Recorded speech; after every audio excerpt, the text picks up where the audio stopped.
O título da mensagem de hoje é Andando com Deus nesse mundo amaldiçoado. Meus irmãos, o texto sagrado, Gênesis capítulo de número 5, fala sobre os descendentes de Adão até o dilúvio, até o período do dilúvio, né? O versículo nos mostra que Adão, ou Moisés, que escreveu o livro de Gênesis, ele cita a genealogia de Adão começando por Sete, logicamente, filho de Adão. Por que Moisés não começa a genealogia de Adão pelo primeiro filho, que foi Caim? Por que começar a partir de Sete? É porque Moisés estava descrevendo aqui nesse texto, mostrando a genealogia de homens que viveram uma vida piedosa a Deus em um período em que a terra estava contaminada pelo pecado. Ou seja, naquela época, como é hoje, claro, em que o mundo estava contaminado pelo pecado, Moisés teve a preocupação de trazer uma genealogia de Adão, começando por homens que viviam uma vida piedosa em relação a tantos outros que estavam completamente afastados do Senhor. Caim, então, não poderia ser citado nessa genealogia, dentro dessa perspectiva de Moisés, exatamente pelo fato de que a palavra do Senhor nos mostra que Caim era do maligno. Ele não viveu uma vida piedosa. E não deu para citar também Abel, embora fosse um homem piedoso, pelo fato de que Abel foi assassinado pelo próprio irmão. Então Moisés, ele cita essa genealogia de Adão, repito, começando de Sete, falando de Sete, capítulo 4, versículo de número 5, já nos mostra essa questão. Falando sobre Sete. Capítulo 5, versículo 4, me perdoe. Depois que gerou a Sete, viveu Adão 800 anos e teve filhos e filhas. A lista toda se encerra com os filhos de Noé, versículo de número 32. Os filhos de Noé são Sem, Cã e Jafé, ou Cã e Jafé. A lista se encerra com esses três nomes. Nós temos aqui no capítulo 5 de Gênesis um total de 13 nomes, incluindo o nome de Adão. Nós temos 13 descendentes. Essa mesma lista está presente em 1 Crônicas, capítulo 1, do versículo 1 até o versículo 4. Só que ali, o autor sagrado, ele cita apenas os nomes dessas pessoas. Está escrito assim: Adão, Sete, Enos, Cainã, Maalalel, Jared, Enoque, Metusalém, Lameque, Noé, Sem, Cã e Jafé. O autor sagrado então resume toda a genealogia de Adão, citando apenas os nomes, os cabeças das famílias. Voltando aqui para Gênesis 5, há algumas curiosidades para a gente pensar nesse texto. A primeira delas, irmãos, era a vida longa dos patriarcas. Perceberam isso no texto? Aqueles homens viveram por séculos. Nós temos anos aqui, na mesma perspectiva, da forma que se contam os tempos nos dias de hoje.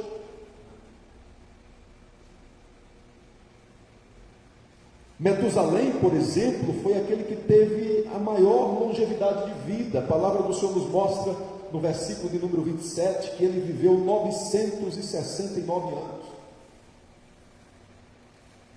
É a pessoa mais velha registrada na Bíblia.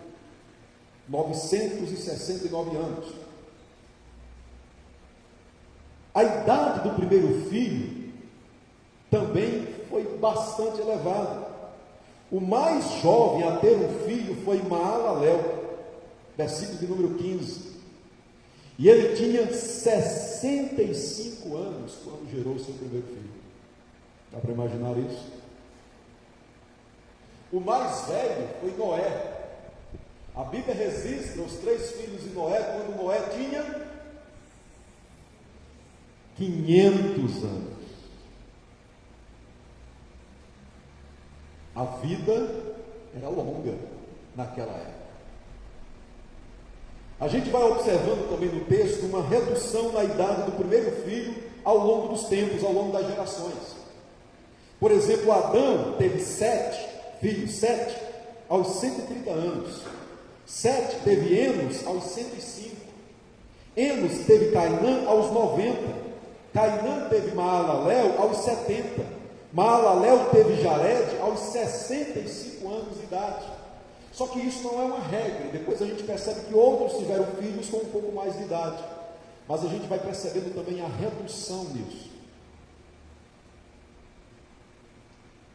Salmo 90, que a gente leu no início do culto, a realidade da perspectiva da vida humana já reduz bastante, né?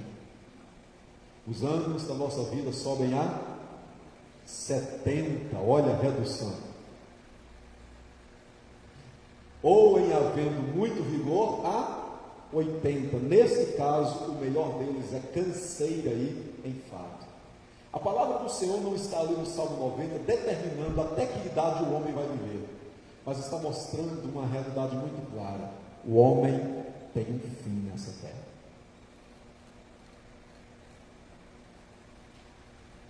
A gente sabe disso,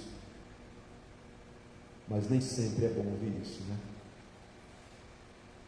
Quando a gente volta aqui para Gênesis, capítulo de número 5, então, o que a gente percebe nessa genealogia, uma das coisas que a gente percebe é o curso natural da vida e a realidade da morte. Dá para ver isso muito claro.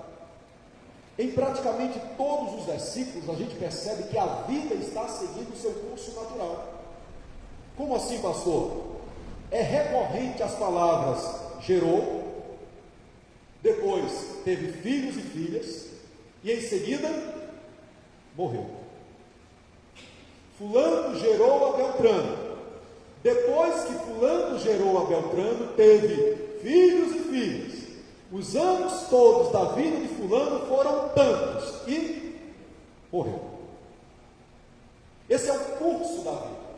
A gente percebe que segue de forma natural. Ou seja, embora a Bíblia não apresente detalhes aqui no capítulo número 5 sobre a vida da maioria dos personagens aqui citados, mas fica muito claro para a gente que eles tiveram a sua vida de uma forma muito natural. Ou seja, eles nasceram, eles constituíram família, ou seja, eles casaram, conseguiram uma esposa, as mulheres consequentemente conseguiram um marido, eles desenvolveram família. Isso significa que eles viveram, que eles progrediram, que eles trabalharam, que eles se relacionaram, que eles construíram. É a vida seguindo o seu curso natural, mas chegou um momento em que o fôlego de vida lhes foi tirado. O Deus eterno, o único Deus, que soprou nas narinas do homem o fôlego de vida, e o homem passou então a ser autovivente, ele também decidiu tirar o fôlego de vida das narinas.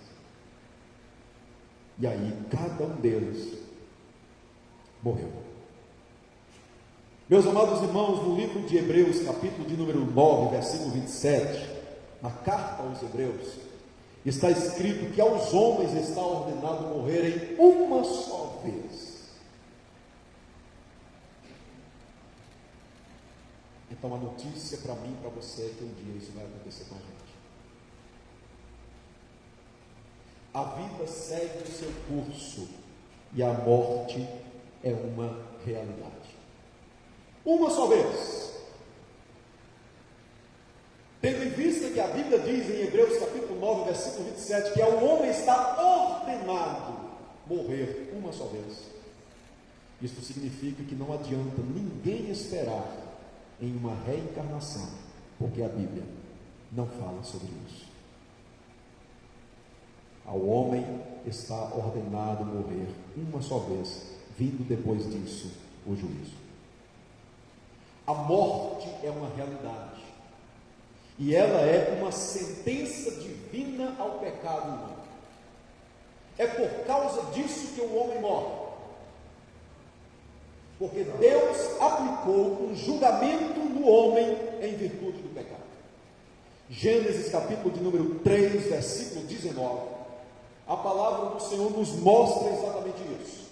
Quando o Senhor nosso Deus falou com Adão e ele disse: no suor do rosto comerás o teu pão, até que tornes a terra, pois dela foste formado, porque tu és pó e ao pó tornarás.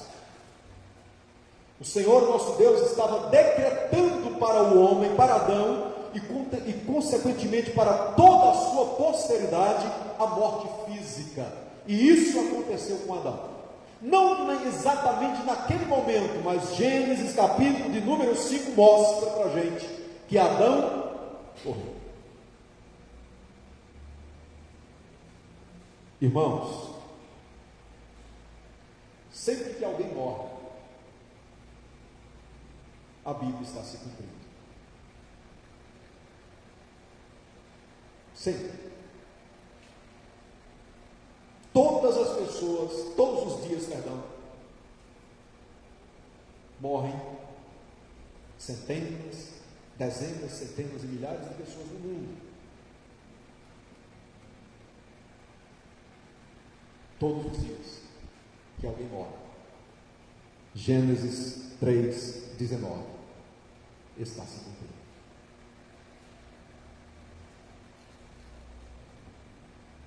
A Bíblia se cumpre. A Bíblia, ela se torna real nos fatos da vida humana. E desde sempre os escritores sagrados, eles tinham essa percepção. No cumprimento da palavra do Senhor na vida humana. Vejam que o versículo de número 29, Lameque declarou o seguinte, depois que gerou a Noé: pôs-lhe o nome de Noé, dizendo: este nos consolará dos nossos trabalhos e fadigas às nossas mãos. O que Lameque está dizendo aqui? Ele está fazendo referência a Gênesis 3,19: no suor do teu rosto comerás. Este nos consolará do trabalho, das fadigas das nossas mãos. E aí o texto diz: nesta terra que o Senhor amaldiçoou. Lameque sabia disso. Porque quando Adão pecou, o Senhor nosso Deus lançou um julgamento sobre o homem, que foi a morte. Mas o Senhor nosso Deus lançou também uma sentença sobre a terra, amaldiçoando a terra por causa do pecado. Gênesis capítulo de número 3, versículo 17, nos fala sobre isso, quando nos diz assim: e a Adão disse: visto que atendeste à voz de tua mulher e comeste da árvore que eu te ordenara não comesses, maldita é a terra por tua causa, em fadigas obterás dela um sustento durante os dias de tua vida. Qual é o curso natural então da vida, da realidade humana? Nascimento e morte.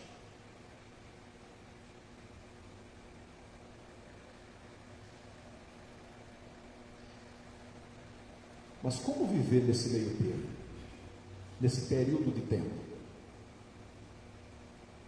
Como viver nesse intervalo? Nesse intervalo em que nenhum de nós teve controle do dia do próprio nascimento, e nenhum tem controle do dia da própria morte. Como viver nesse meio tempo? Que para alguns durou tão pouco tempo. Pela maldade humana, não chegaram nem mesmo a conhecer o mundo. Foram assassinados ainda no ventre materno por causa de um aborto. Mas nós, que pela graça de Deus tivemos a oportunidade de nascer, de vir a este mundo,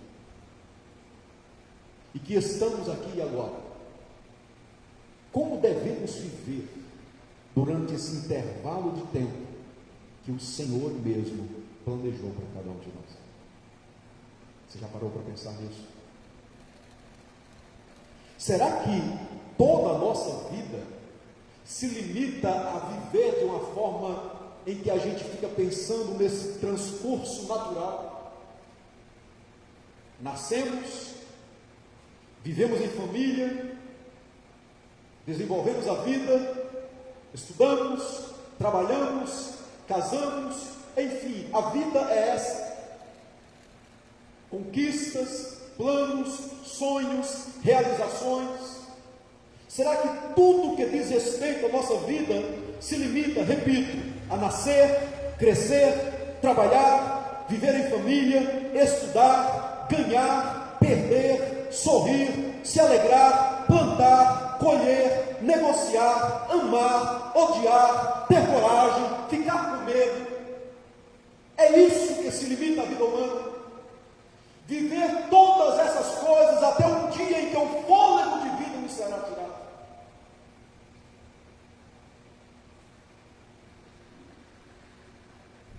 Essa é a mensagem. Aproveite o máximo da vida, porque um dia ela vai cessar. É esse o propósito. Foi para isso que Deus nos fez. Essa é a razão da nossa existência. A palavra do Senhor mostra para a gente que não é isso.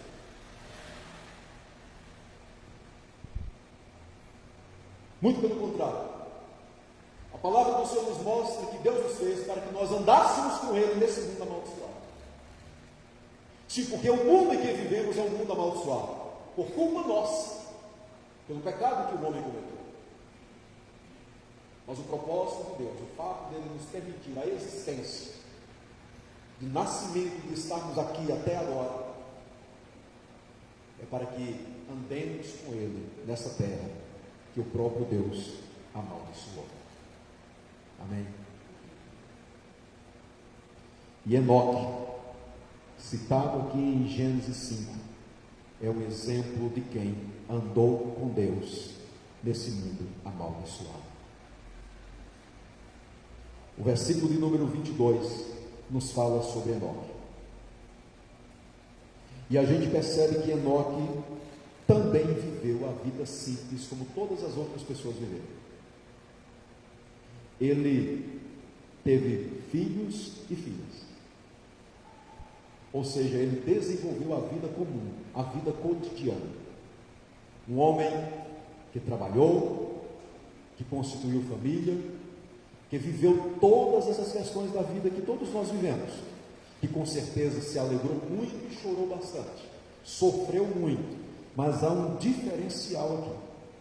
O diferencial na vida de Enoque é que, embora ele tenha sofrido todas as dores que um homem naturalmente sofre, um homem e uma mulher naturalmente sofrem neste mundo amaldiçoado por Deus, ele também teve a graça de andar com Deus nesse mundo. E aqui reside toda a diferença.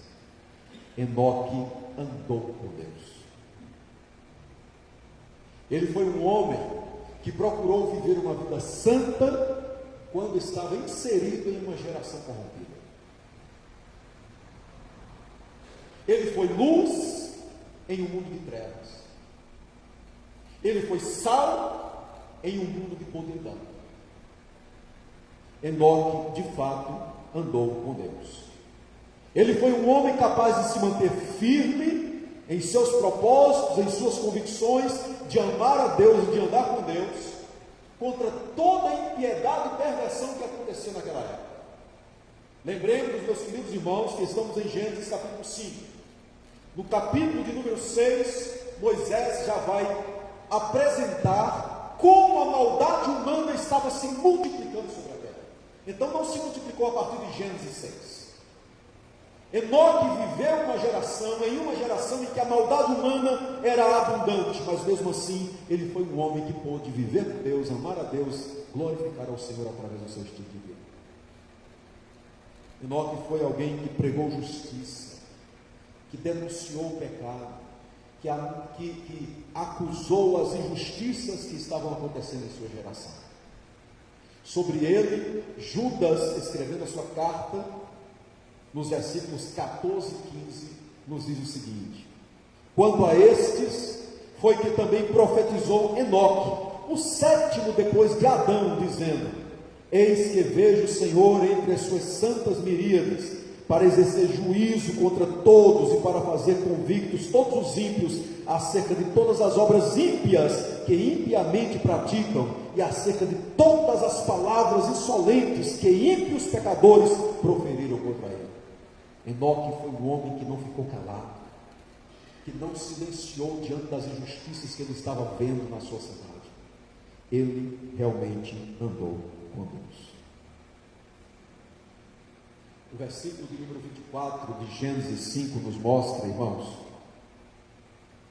que Deus operou um milagre maravilhoso na vida de Enoque. O texto diz assim: andou Enoque com Deus, e já não era, porque Deus o tomou para si. O que Deus fez com Enoque? Na vida de Enoque, o Senhor nosso Deus, que é grande, poderoso e eterno e pode fazer, quebrou esse ciclo natural de nascer, viver e morrer. Deus quebrou isso em Enoque. Enoque não morreu. Que coisa! Louvado seja o nome do Senhor. Andou Enoque com Deus, e já não era. Andou Enoque com Deus, e de repente sumiu. Foi para onde passou? Não adianta procurar. Não adianta procurar. Não adianta andar entre terras e terras, cidades e cidades, países e países, lugares e lugares, casas e casas. Não está mais entre nós. Deus o tomou para si. Louvado seja o nome do Senhor.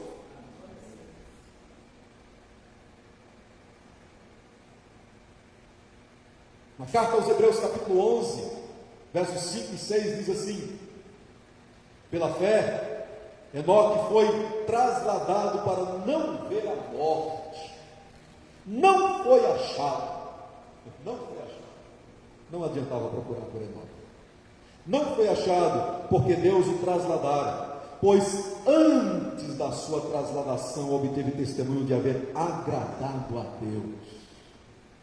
Versículo 6 diz: de fato, sem fé é impossível agradar a Deus, porquanto é necessário que aquele que se aproxima de Deus creia que Ele existe e se torna galardoador dos que o buscam. E que maravilhosa bênção Enoque recebeu porque creu no Senhor.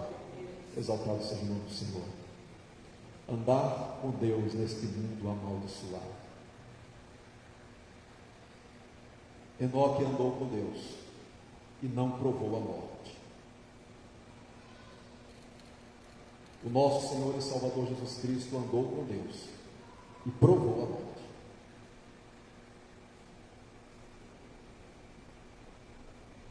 Por quê? Por que Cristo provou a morte? Porque Ele provou a nossa morte. Porque Ele morreu por causa dos nossos pecados. Enoque era pecador redimido. Cristo é o Deus eterno que redime. Exaltado seja o nome do Senhor. Enoque andou com Deus e trouxe bênçãos eternas para ele mesmo, para si mesmo. Cristo andou com Deus e trouxe bênçãos eternas para todo aquele que nele crê. Exaltado seja o nome do Senhor. Então, Cristo é superior a Enoque. Exaltado seja o nome do Senhor. Sabe, meus queridos, embora Enoque seja um exemplo de vida que a gente pode olhar para procurar imitar e a dizer assim: eu também quero andar com Deus nesse mundo amaldiçoado, é Cristo e não Enoque o modelo que a gente tem que seguir. É para Jesus que a gente tem que olhar, é a Cristo que a gente tem que imitar. Exaltado seja o nome do Senhor. Amém? Eu quero caminhar para o final dessa mensagem, irmãos. perguntando de início o seguinte: você já conheceu alguém que andou com Deus nesse mundo amaldiçoado por causa do pecado e morreu na fé em Jesus? Conheceu alguém assim? É muito provável que sim. É bem provável que venha agora na sua memória a lembrança de alguém, um amigo, um familiar, que realmente andou com Deus.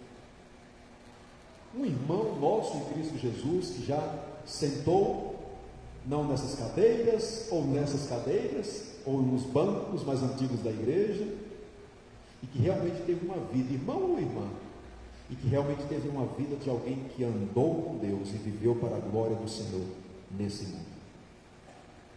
Homens e mulheres que foram exemplos para nós, que realmente dedicaram a vida para Deus. Estas pessoas partiram. Elas estão com Cristo na glória, assim como Enoque também está. Exaltado seja o nome do Senhor. Agora é a nossa vez. Não são mais eles, agora somos nós. O nosso Senhor e Salvador Jesus Cristo veio buscar e salvar o perdido, e Ele nos encontrou. Nós estávamos perdidos nesse mundo amaldiçoado, nós estávamos sem Deus e sem esperança nesse mundo de pecado, mas Ele nos encontrou, Ele nos trouxe salvação, Ele nos salvou, Ele nos redimiu. Exaltado seja o nome do Senhor. Nós ganhamos o maior presente de todos, que foi a salvação em Cristo Jesus, mas ao mesmo tempo que nós ganhamos esse presente, nós ganhamos também a graça de andar com Ele nesse mundo. E até o dia em que o Senhor nos levar para a glória, nós devemos andar com Cristo. Exaltado seja o nome do Senhor. Ande com Deus, meu irmão. Seja diferente do mundo. Não se conforme com as práticas desta sociedade que não ama a Deus, que não glorifica o Senhor. As práticas da mentira, da imoralidade, da corrupção, mesmo que todos os outros se conformem, nós não devemos nos conformar. A Bíblia diz em Romanos capítulo 12, versículo 2 assim: não nos conformeis com este mundo, mas transformai-vos pela renovação da vossa mente, para que experimenteis qual seja a boa, perfeita e agradável vontade de Deus. Que legado a gente vai deixar para as próximas gerações?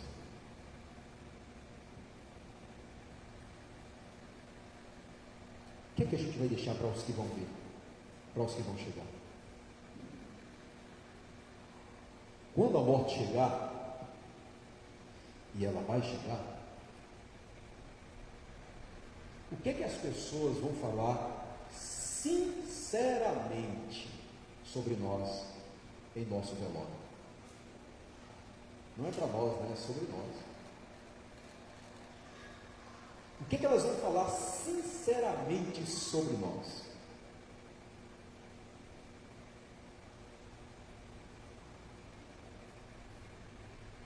Nos momentos, aquelas conversas onde a gente está ali diante do velório, não, foi um bom homem, foi uma boa mulher, tal, mas os momentos sinceros, as palavras honestas, o que é que as pessoas irão falar sobre nós? Quando nos levarem até o túmulo, será que elas vão escrever na nossa lápide assim: fulano andou com Deus e já não era, ou fulano andou com Deus e agora Deus o tomou para si? É esse o legado que as pessoas vão perceber na minha vida e na sua vida. Fulano foi um homem, fulano foi uma mulher que andou com Deus, e agora Deus o tomou para si. Será que escreverão isso?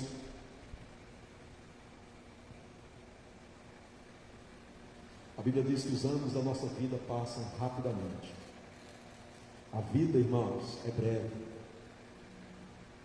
E a eternidade pode surgir diante de nós tão mais breve quanto a gente imagina.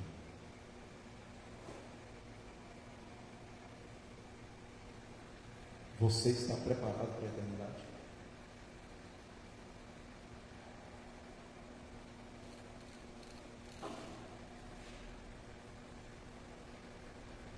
Quem anda com Deus nesse mundo amaldiçoado, continuará vivendo com Deus na glória eterna.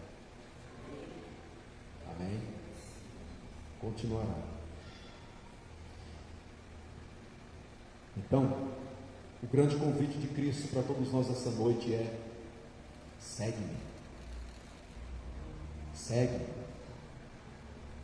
Você tem andado com Deus? Disse Jesus: segue-me. Que Ele nos abençoe.